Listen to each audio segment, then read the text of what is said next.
Chapter 5. I wasn't starving.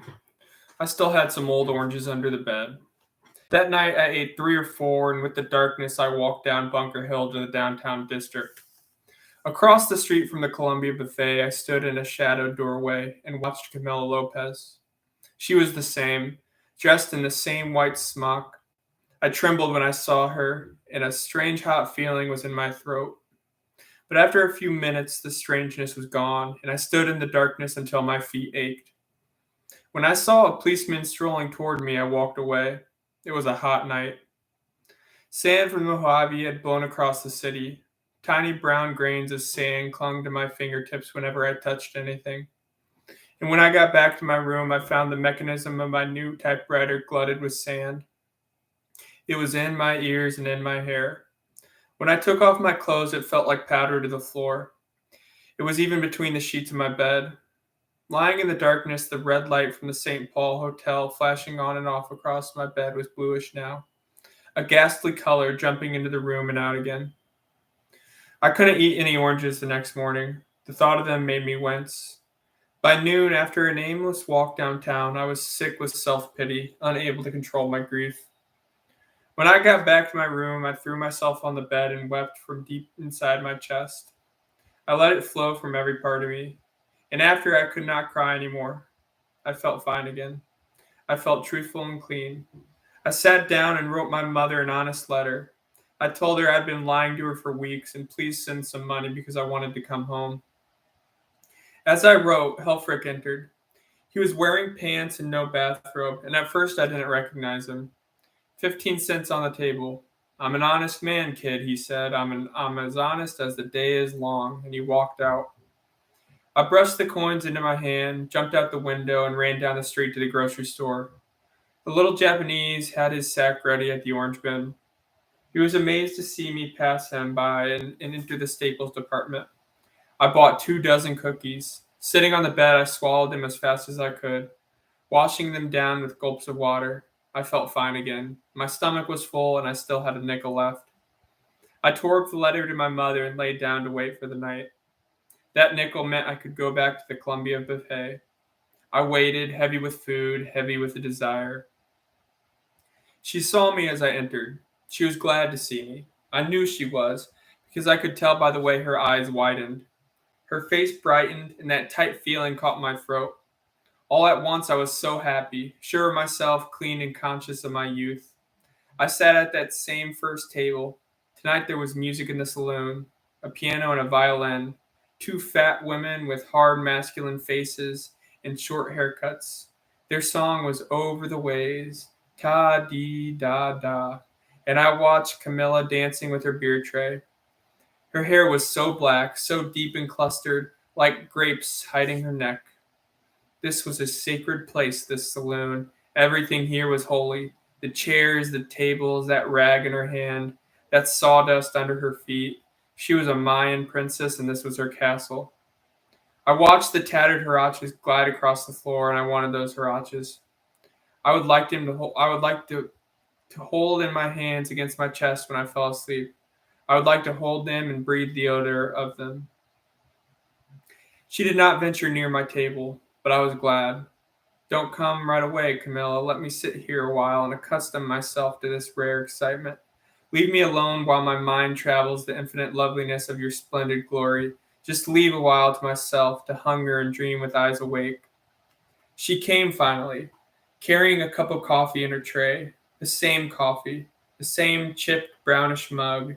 She came with her eyes blacker and wider than ever, walking toward me on soft feet, smiling mysteriously, until I thought I would faint from the pounding of my heart. As she stood beside me, I sensed the slight odor of her perspiration, mingled with the tart cleanliness of her starched smock. It overwhelmed me, made me stupid, and I breathed through my lips to avoid it. She smiled to let me know she did not object to the spilled coffee of the other evening. More than that, I seemed to feel she had rather liked the whole thing. She was glad about it, grateful for it. I didn't know you had freckles, she said. They don't mean anything, I said. I'm sorry about the coffee, she said. Everybody orders beer. We don't get many calls for coffee. That's exactly why you don't get many calls for it, because it's so lousy. I'd drink a beer too if I could afford it. She pointed at my hand with a pencil. You bite your fingernails, she said. You shouldn't do that. I shoved my hands in my pockets. Who are you to tell me what to do? Do you want some beer, she said. I'll get you some. You don't have to pay for it. You don't have to get me anything. I'll drink this alleged coffee and get out of here. She walked to the bar and ordered a beer. I watched her pay for it from a handful of coins she dug out of her smock. She carried the beer to me and placed it under my nose. It hurt me. Take it away, I said. Get it out of here. I want coffee, not beer. Someone in the rear called her name and she hurried away. The backs of her ears appeared as she bent over the table and gathered empty beer mugs. I moved in my chair, my feet kicking something under the table. It was a spittoon. She was at the bar again, nodding at me, smiling, making a motion indicating I should drink the beer. I felt devilish, vicious. I got her attention and poured the beer into the spittoon. Her white teeth took hold of her lower lip and her face lost blood. Her eyes blazed. A pleasantness pervaded me, a satisfaction. I sat back and smiled to the ceiling. She disappeared behind a thin partition which served as a kitchen. She reappeared smiling. Her hands were behind her back, concealing something. Now the old man I had seen that morning stepped from behind the partition. He grinned expectantly. Camilla waved to me. The worst was about to happen. I could feel it coming. From behind her back, she revealed the little magazine containing The Little Dog Laughed. She waved it in the air, but she was out of view, and her performance was only for the old man and myself. He watched with big eyes. My mouth went dry as I saw her wet fingers and flipped the pages to the place where the story was printed. Her lips twisted as she clamped the magazine between her knees and ripped away the pages. She held them over her head, waving them and smiling. The old man shook his head approvingly. The smile on her face changed to determination as she tore the pages into little pieces and into smaller pieces. With a gesture of finality, she let the pieces fall through her fingers and trickle to the spittoon at her feet. I tried to smile. She slapped her hands together with an air of boredom, like one slapping the dust from her palms. Then she put one hand on her hip, tilted her shoulder, and swaggered away. The old man stood there for some time. Only he had seen her. Now that the show was over, he disappeared behind the partition. I sat smiling wretchedly, my heart weeping for the little dog laughed, for every well-turned phrase, for the little flecks of poetry through it. My first story. The best thing I could show for my whole life. It was the record of all that was good in me, approved and printed by the great J.C. Hackmuth, and she had tore it up and thrown it into a spittoon. After a while, I pushed back my chair and got up to leave. Standing at the bar, she watched me go. There was pity for me upon her face, a tiny smile of regret for what she had done. But I kept my eyes away from her and walked into the street, glad for the hideous din of streetcars and the queer noises of the city pounding my ears and burying me in an avalanche of banging and screeching.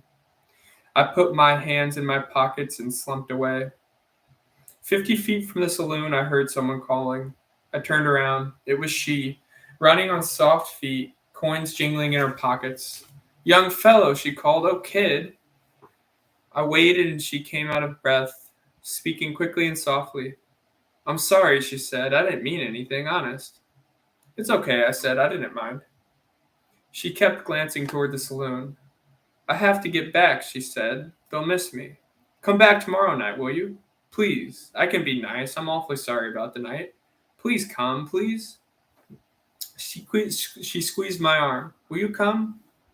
Maybe. She smiled. Forgive me? Sure. I stood in the middle of the sidewalk and watched her hurry back. After a few steps, she turned, blew a kiss, and called, Tomorrow night, don't forget. Camilla, I said, wait just a minute. We ran toward each other, meeting halfway. Hurry, she said, they'll fire me. I glanced at her feet. She sensed it coming, and I felt her recoiling from me. Now a good feeling rushed through me, a coolness, a newness like new skin. I spoke slowly. Those huaraches, do you have to wear them, Camilla? Do you have to emphasize the fact that you always were and always will be a filthy little greaser? She looked at me in horror, her lips open, clasping both hands against her mouth. She rushed inside the saloon. I heard her moaning, "Oh, oh, oh." I tossed my shoulders and swaggered away, whistling with pleasure. In the gutter, I saw a long cigarette butt. I picked it up without shame, lit it as I stood with one foot in the gutter, puffed it, and exhaled toward the stars. I was an American, and goddamn proud of it. This great city, these mighty pavements and proud buildings, they were the voice of my America. From sand and cactus, we Americans had carved an empire. Camilla's people had had their chance, they had failed. We Americans had turned the trick. Thank God for my country. Thank God I had been born an American.